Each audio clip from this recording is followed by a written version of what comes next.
Aquarians, let's see कि आज का divine message, goddess guidance, universal message क्या है। यूनिवर्स आपसे क्या कहना चाहते हैं। ये जिस दिन की हम बात कर रहे हैं आज की, वो है 19 दिसंबर 2024। तो लेट्स सी कि 19 दिसंबर 2024 आपके लिए यूनिवर्स का क्या मैसेज है। अगर आपकी कोई पर्टिकुलर सिचुएशन आज आती है, उसमें आपको कैसे रिएक्ट करना चाहिए, क्या सोच के रिएक्ट करना चाहिए। अगर ये आज की किसी पर्टिकुलर सिचुएशन के रिगार्डिंग नहीं होगा गाइडेंस, तो ये आपकी लाइफ में कोई सिचुएशन चल रही होगी उसके रिगार्डिंग ज़रूर होगा। सो लेट्स सी कुंभ राशि, सन मून वीनस राइजिंग, आपके लिए 19 दिसंबर 2024 का divine message, goddess guidance, universal message क्या है।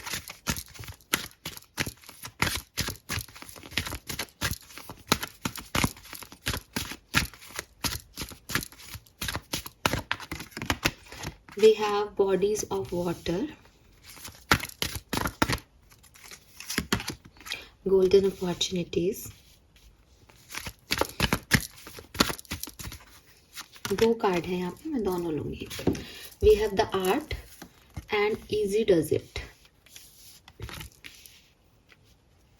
All right, I hope कि आपको कार्ड्स अच्छे से दिखाई दे रहे होंगे।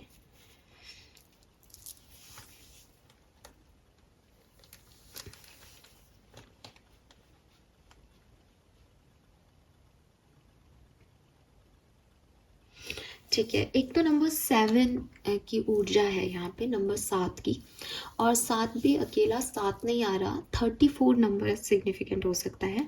34 आपका एज हो सकता है। 34 कोई नंबर, अगर कोई वो लकी नंबर वगैरह आप देखो तो 34 नंबर हो सकता है। ठीक है, और 34 या 43, 3443 आपको दिख भी रहा हो, ये भी पॉसिबिलिटीज़ हैं।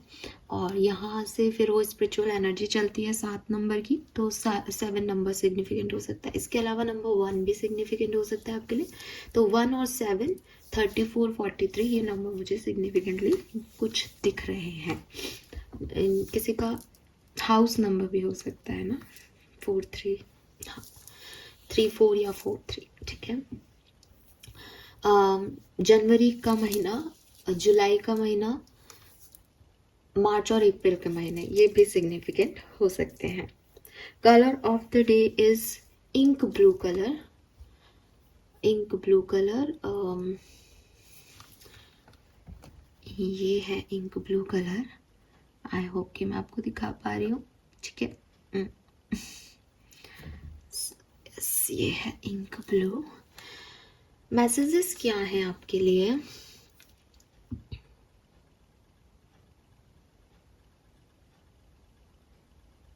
सबसे पहले तो हीलिंग की ज़रूरत है। ठीक है, हीलिंग की ज़रूरत है, कामली चीज़ों को हैंडल करने की ज़रूरत है, थोड़ा सा खुद के लिए वक्त निकालने की ज़रूरत है। बिकॉज बहुत ड्रेन हो रहे हो, बहुत समय से एक ही तरीके का एक्टिविटी कर रहे हो, भागा दौड़ी कर रहे हो, वही बोरिंग लाइफ हो रही है। आपको लग भी रहा होगा, अंदर से फील भी आ रहा होगा कि यार अपनी लाइफ में कुछ जो है एक्टिविटीज़ नहीं है दूसरी, या एक्साइटमेंट नहीं है बचा है। तो एक बोरियत हो रही है आपको लाइफ से। या फिर डेफिनेटली हीलिंग की ज़रूरत कब होती है, जब बहुत वुंडेड हो जाता है इंसान, जब बहुत सारी परेशानियां देख लेता है, बहुत सारे अप्स एंड डाउन्स देख लेता है, तो फाइनली उसे हीलिंग की ज़रूरत पड़ती है। अगर आप इसमें से होगी नहीं नहीं हम तो ठीक ही हैं, तो मेरे पास यहाँ एक नहीं बल्कि 3 कार्ड हैं जो कि मुझे आपको हीलिंग की ज़रूरत है कह रहे हैं। और इसलिए मुझे ऐसा लगता है कि वो भी ये नहीं कह रहे कि, मतलब ऐसे कार्ड नहीं है कि आप बहुत ओवरथिंक कर रहे हो, आप परेशान हो रहे हो। आप डेफिनेटली परेशान नहीं हो रहे, लेकिन क्या हो रहा है कि क्योंकि वो अंदर भरा हुआ है ना मन में, कहीं ना कहीं एक वुंडेड सोल है, तो वो हर चीज़ को, हर आने वाली अपॉर्चुनिटी को एक ट्रस्ट इश्यूज के साथ देख रही है वो सोल।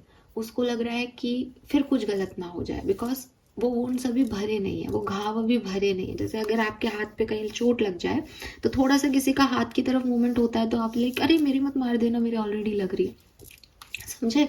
तो वही चीज हो रही है कि यूनिवर्स अब आपको कुछ भी दे या दूसरे कोई भी ऑफर आपके सामने आए, आप कुछ ज्यादा ही सतर्क हो रहे हो।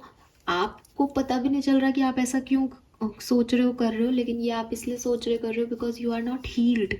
ठीक है, और आप कोई एक्साइटेड ऑफर भी आपकी तरफ आ रहा है, तो आपने अपनी बोरिंग लाइफ को इतना अडेप्ट कर लिया है कि वो रह दे मतलब आप सोचते तो वो बदले, लेकिन आपको उससे अब वो एक कंफर्ट जोन भी हो गया आपका, तो you are not healed. That is why आप उस सिचुएशन में ही जीना आप चाहते हो, बिकॉज आप कोई भी हिल डुल नहीं चाहते उस सिचुएशन में।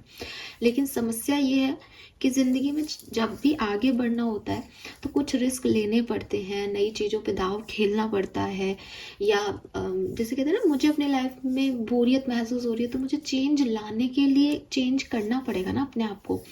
यहाँ पे आप इन चीज़ों को करना नहीं चाह रहे, लेकिन चाहते हो कि कुछ अच्छा हो जाए, तो कैसे होगा?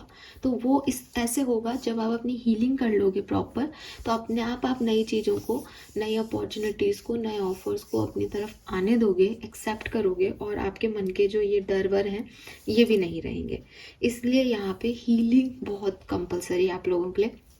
अब हीलिंग कैसे करें? तो हीलिंग आप क्या कर सकते हो, सबसे अच्छा जो हीलिंग का मुझे तरीका समझ में आता है वो है सॉल्ट बाथ।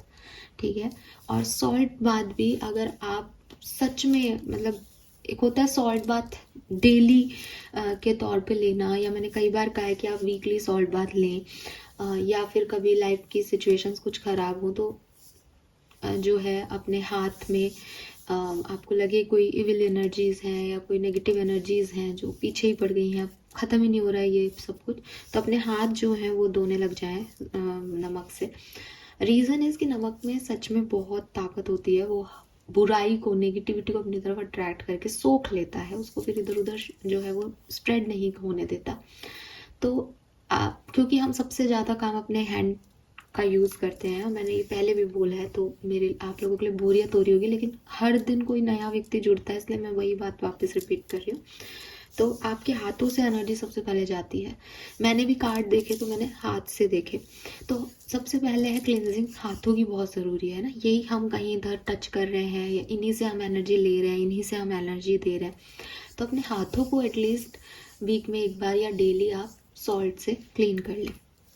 लेकिन अगर आप डेली या वीकली क्लिनजिंग नहीं कर पाते हो अपनी, या आपको नहीं समझ में आता या नुकसान पहुंचाता है आपको नमक, सेंसिटिव स्किन है आपकी, आई एग्री, तो आप जो डेली नमक होता है, ठीक है, जो आप रोज़मर्रा के टाइम में जो आप नमक लेके आते हो, उसकी जगह हिमालयन सॉल्ट जो है वो लेके आए, और उससे आप चाहे 1 महीने में एक बार ही पूरा अपनी बॉडी को क्लेंस कर लें हिमालयन सॉल्ट से। वो ज़्यादा प्योर है फॉर्म सॉल्ट का, तो कहने का मतलब है कि भाई मैं रोज़ नहीं कर पा रहा हूँ इस 90% वाले NaCl को यूज़, तो मैं 100% को महीने में एक बार यूज़ कर लेता। तो आप हिमालयन सॉल्ट को यूज़ करें। मुझे लगता है कि हीलिंग की रिक्वायरमेंट ज़्यादा है, इसलिए मैं ये आपको प्रिस्क्राइब करूँगी यहाँ पे। एंड दूसरी चीज़ ये तो हो गई बॉडी की क्लिनजिंग। ठीक है, बॉडी की क्लिनजिंग कर ली आपने, साफ हो गए आप, क्योंकि हीलिंग कुछ भी होगी तो कहते हैं ना, अगर घाव है तो पहले उसको अच्छे से साफ कर दो। तो बॉडी को आपने साफ कर दिया, अब आपकी बॉडी जिस घर में आपकी सोल बैठी है वो क्लिनज है, साफ है। अब शुरू करना है आपको हीलिंग का process. If you have crystals, तो आप अपनी क्रिस्टल्स जो हैं उनको यूज़ करना शुरू करें। क्रिस्टल्स को यूज़ करने का एक तरीका होता है, आपको हमेशा अपने क्रिस्टल्स में कोई ना कोई इंटेंशन सेट करनी पड़ती है। आपको पता है कि आप किस बात से अपनी ज़िंदगी से नाराज़ हैं, किस बात से खफा हैं, क्या चीज़ आपको बुरी लग रही है अपनी लाइफ में।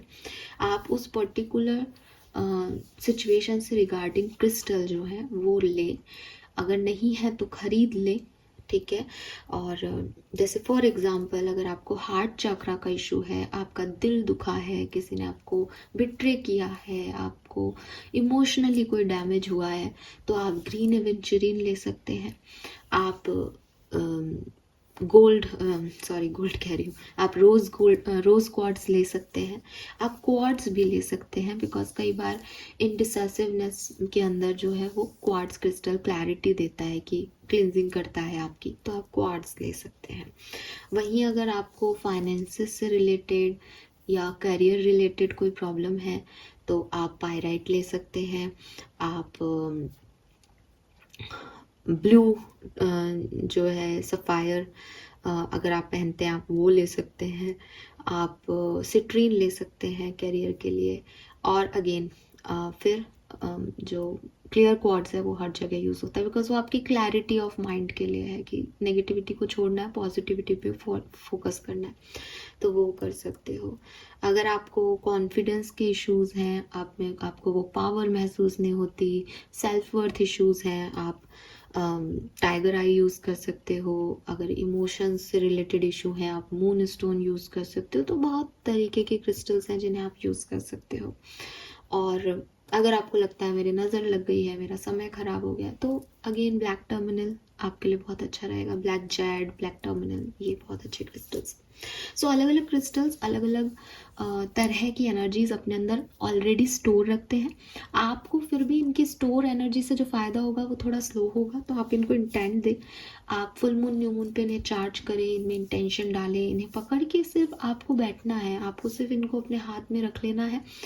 जैसे मेरा ब्लैक टर्मिनल है, कोई भी नेगेटिव एनर्जीज मुझे लगता है तो इसको मैं ऐसे हाथ में रखती हूँ, ठीक है। ये जो आपका लेफ्ट साइड है, ये जो है वो इस हाथ से आप लेते हो तो मैं प्रोटेक्शन ले रही हूँ इस क्रिस्टल से, और इस हाथ से आप देते हो राइट साइड से, कुछ भी देना होता है तो मैं राइट हैंड यूज़ करती हूँ, इसलिए इसको मैं इसके ऊपर रखती हूँ कि मैंने ली है, इसका प्रोटेक्शन मैं लेना चाह रही हूँ, ऑब्जर्व करना चाह रही हूँ इस क्रिस्टल की एनर्जी को। तो बस मैं इसको ऐसे रख करके और थोड़ी देर मेडिटेशन में बैठ जाऊँगी, आधा घंटा या 1 घंटा, और इसकी एनर्जी को अपने अंदर होल्ड करूँगी। अब मुझे वो सब विजुलाइज करना है, मैंने अपने क्रिस्टल को ऑलरेडी इंटेंशन दे रखे हैं, चार्ज है, तो ये चीज़ मुझे महसूस होगी, ठीक है। सो वो चीज़ें जो हैं वो आपको यहाँ पे करनी है हीलिंग के लिए। तो पहले आपने अपने आप को क्लिंस किया, उसके बाद आपने क्रिस्टल्स से काम किया। अगर आपके पास क्रिस्टल्स नहीं है तो भी इट्स ओके, आप मेडिटेट करें। मेडिटेशन में क्योंकि क्रिस्टल अपनी एनर्जी हमें दे रहा था तो हमें थोड़ा कम वर्क करना पड़ा। अगर आपके पास क्रिस्टल नहीं है तो आप मेडिटेट करें, सारी चीज़ें, ब्रह्मांड आपके अंदर ही है, तो आपको अपनी सोल तक पहुंचना है। थोड़े टाइम के लिए आप बाहरी एनवायरनमेंट में बाहरी आवाज़ों को, बाहरी सिचुएशंस को भूलने की कोशिश करें, अपनी ब्रीदिंग पे ध्यान लगाएं, और 15-20 मिनट आपको इस चीज़ में पूरे लग जाएंगे। उसके बाद आप आधा घंटे अपनी सोल के साथ बैठे, क्या बुरा लग रहा है उसको, क्यों वो परेशान है, क्या अच्छा नहीं लग रहा, रोएं उसके साथ। जनरली इस तरह के मेडिटेशन में रोना बहुत आता है इंसान को, बिकॉज वो हील्ड नहीं है और आपने वही टच कर दिया, तो वो बताता है आपको आपकी सोल।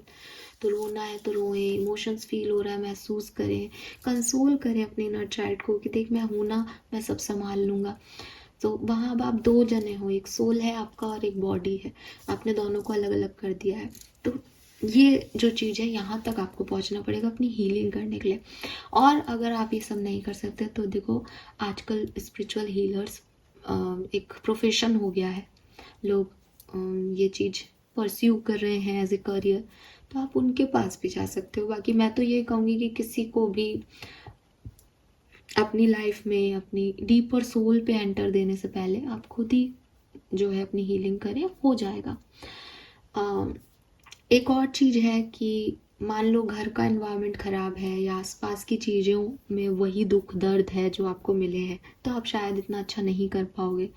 तो वाटर बॉडी आपको हील करेगी, ठीक है। आप यहाँ पे 3 कार्ड्स में वो पानी पानी पानी देख भी पाएंगे, तो वाटर बॉडी आपको हील करेगी। तो किसी ऐसी जगह पे बैठें जाके, आपके शहर में हो कोई वाटर बॉडी तो बहुत अच्छा है, वरना कहीं घूम आए, थोड़ा टाइम निकाल लें, ठीक है। बिकॉज यहाँ पे एक और गाइडेंस आ रहा है आपके लिए, इजी डज इट से, यहाँ पे लिख भी रखा है, पढ़ देती हूँ इसको पहले। There is no need to hurry or force things to happen, everything is occurring in perfect timing. कि आपको लगता है कि अगर मैंने छुट्टी ले ली, मैंने काम आज नहीं किया तो बहुत मसला हो जाएगा, बहुत परेशानी हो जाएगी, मैं छुट्टी कैसे ले लूँ, मैं कैसे घूमने चला जाऊँ, तुम तो मजाक करते हो टैरो रीडर्स और ये सब, है ना, इतना आसान नहीं होता। लेकिन प्रॉब्लम ये है ना एक्वेरियस की, हम ये नहीं देखते कि हमसे पहले भी काम हो रहा था और हमारे बाद भी काम होगा, ठीक है। बट जब तक हम जिंदा होते हैं, जब तक हमको ऐसा लगता रहता है कि हम बहुत इम्पोर्टेंट पर्सन है इस दुनिया में, ट्रस्ट में आप इम्पॉर्टेंट हो, बहुत अच्छी बात है, इंसान को वैल्यूएबल होना चाहिए, इसलिए मैं ये नहीं कह रही कि आप अपनी वैल्यू मत देखो, आप देखो। लेकिन अगर आप 4-5 दिन का ब्रेक लेके आओगे ना, तो आपकी एनर्जी इतनी इन्हेंस हो जाएगी कि आप जितना काम अभी रो रो के कर रहे हो, उतना आने के बाद 1 दिन में ही कर दोगे 4 दिन का काम, क्योंकि आप अच्छे से हील्ड होंगे, क्योंकि आप एक्साइटेड होंगे, क्योंकि आप खुद को जो है प्यार दे के लौटे होंगे, आपके पास वो एनर्जी होगी। अभी आप पूरी तरह से ड्रेन हो रहे हो धीरे धीरे। सो ब्रेक ज़रूरी है, रिलैक्सेशन ज़रूरी है। रिलैक्सेशन आपके कामों को जब रिलैक्सेशन तभी लेना होता है जब काम करने की कैपेसिटी ऑलरेडी लो जा रही हो, ठीक है। तो जब आप रिलैक्स होकर के वापस आते हो तो आपकी कैपेसिटी बहुत दुगनी हो जाती है। तो वो जो काम आपके 2-4 दिन के रिलैक्सेशन में छूटे हैं वो डबल ट्रिपल एनर्जी से करने लगते हो आप। तो एक तो कोई नुकसान ऐसे नहीं है। दूसरी चीज़ कि लाइफ का कोई सच में भरोसा नहीं है। आप सोचो अरे ये मेरी वजह से दुनिया चल रही है, मेरी वजह से मेरी कंपनी चल रही है, मेरी वजह से मेरा घर चल रहा है। अगर आप कल नहीं भी रहोगे तब भी दुनिया चलेगी, तब भी कंपनी चलेगी, तब भी घर चलेंगे। तो हो सकता है कम ज़्यादा वो आपका मैटर नहीं है, लेकिन कहने का मतलब है आप अपने लिए भी जियो, ठीक है। हमेशा ये सोचना कि अगर मैंने ये नहीं आज किया तो ये पता नहीं क्या होगा, ऐसा कुछ नहीं होता। जहाँ आपको ड्रेन फील हो रहा है, आप अगर कुछ कर भी रहे हो तो प्योर एनर्जी से कर नहीं रहे हो, और वो प्रॉपर रिजल्ट वैसे भी नहीं देगा। तो कभी भी जब आपको रिलैक्सेशन की ज़रूरत हो, ड्रेन आउट फील हो, तो ये चीज़ आप ले लो, क्योंकि चीज़ों को जल्दी करने से या फोर्स करने से चीज़ें नहीं होंगी। आप रिलैक्स होकर के जितना अच्छी एनर्जी से चीज़ों को करोगे वो अपने परफेक्ट टाइम पे वैसी ही होंगी, ठीक है। तो डेफिनेटली यहाँ पे यही मैसेज है। इनके साथ साथ कुछ मैसेज और हैं। कुछ जब आप अपने आप को हील कर लोगे तो कुछ अपॉर्चुनिटीज़ आपकी तरफ आएंगी, आप उनमें से गुजरिएगा और उनको जो है वो अपने एक्सेप्टेंस दीजिएगा, ठीक है। हो सकता है अभी भी आ रही हैं और इट्स अ हाई टाइम कि आप उनको एक्सेप्टेंस दे दो और प्रॉपर हील करो, ताकि कोई नेगेटिविटी के साथ आप किसी नई जर्नी पे एंटर ना करो। दूसरी चीज़, अगर कुछ चीज़ें स्लो चल रही हैं तो पेशेंस रखो, आने वाले टाइम में वो अपने आप खुद ब खुद एक तरीके से ब्यूटीफुली हैंडल हो जाएंगी यूनिवर्स के थ्रू। आपको परेशान होने की ज़रूरत नहीं है। और लास्ट चीज़, जो भी आपकी क्रिएटिव वेंचर्स हैं, आपके अंदर कोई क्रिएटिव टैलेंट है, उसको बाहर लाओ, उस पर फोकस करो, वो बहुत ज़रूरी है आपके लिए। फाइन। सो ये कुछ मैसेजेस मुझे यहाँ पे आपके लिए एक्वेरियंस मिले हैं 19 दिसंबर के लिए। होप ये आपसे रेजोनेट होगा। म्यूज़िक सुनो, पीसफुल एनर्जी में रहो और हीलिंग करो यार, अपनी हीलिंग की ज़रूरत है। लेट्स सी कि मैसेज क्या है। We have show kindness towards birds. तो कर्मा कार्ड कह रहा है कि थोड़ा सा चिड़ियाओं को, कबूतरों को या पक्षियों को थोड़ा सा दाना पानी दे दें आज के दिन, ठीक है। अब आप लोग सोचते हैं अरे सर्दी में ये क्या पानी पियेंगे, भाई पानी तो आप भी पी रहे हो ना, तो पक्षी क्यों नहीं पियेंगे। सो अपना दिमाग मत लगाओ, लॉजिक्स को थोड़ा साइड कर दो। वो भी जो है वो बर्ड्स हैं, वो बोल नहीं सकते आपकी तरह, but they also have soul, उनमें भी आत्मा है। कुछ करो दुनिया के लिए बिना कैलकुलेशन लगाए कि अभी तो सर्दी है, अभी पानी पी के क्या करेंगे, अरे इतना दाना खाएंगे क्या, सुबह का टाइम निकल गया, शाम को दाना, आप शाम का खाना नहीं खाते, आप पानी नहीं पी रहे हो सर्दियों में। सो बहुत लोगों को मैंने देखा फालतू का कैलकुलेशन लगाते हैं। सो यस, बर्ड्स के लिए थोड़ी सी काइंडनेस रखें। आपके घर में आती हैं गौरैया या कोई भी चिड़िया या कबूतर इंक्लूड, तो आप उनको खाना ज़रूर दें, और नहीं तो आजकल तो बाहर भी दिया जा सकता है, तो बाहर जाके। Thank you so much Aquarians reading को देखने के लिए। चैनल को लाइक और सब्सक्राइब कीजिएगा। Bye bye.